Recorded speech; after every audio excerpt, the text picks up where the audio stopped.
Nitong August 31, lumobo na sa 5,776 ang aktibong kaso ng COVID-19 sa Pampanga.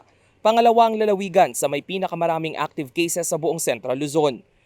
Nangunguna pa rin ang Bulacan sa bilang na 7,233 na nasa modified ECQ. Subalit sa kabila ng nakaalarmang datos, nananatili sa modified general community quarantine ang Pampanga. Di hamak na mas maluwag kaysa sa umiiral na modified ECQ sa Bataan na may 2,267 na bilang ng aktibong kaso at general community quarantine sa Tarlac na may 1,393 active cases. Ayon kay Governor Dennis Pineda, kinakailangan nilang balansehin ang ekonomiya at kalusugan. Yung ekonomiya ang binibigyan ko ng pansin. Titignan nyo po ang Metro Manila, nagbabaho sila ng ECQ, pero still yung pa rin ho ang increase ng cases. Pero ang dami hong naapektuhan ng manggagawa.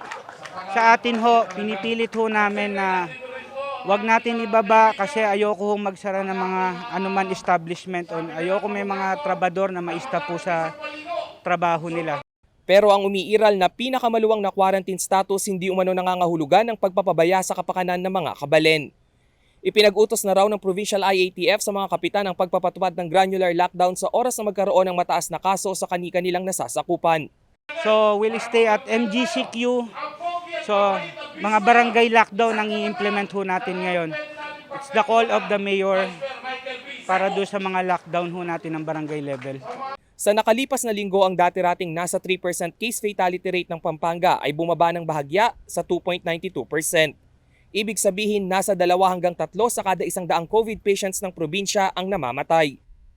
Naglabas din ng Executive Order 17B ang Pampanga Government o ang stricter MGCQ guidelines. Simula September 1 ay lifted na ang liquor ban subalit limitado sa mga naninirahan sa iisang bahay o compound ang pag-iinom. Pinahihintulutan ang lamay hanggang 3 gabi. Maaari ring magdeklara ng granular lockdown ang mga lungsod at munisipalidad kung kinakailangan. Samantala, bukod sa Pampanga, MGCQ rin ang umiiral sa Aurora na may 64 active cases. Nueva Ecija na may 1,691 active cases.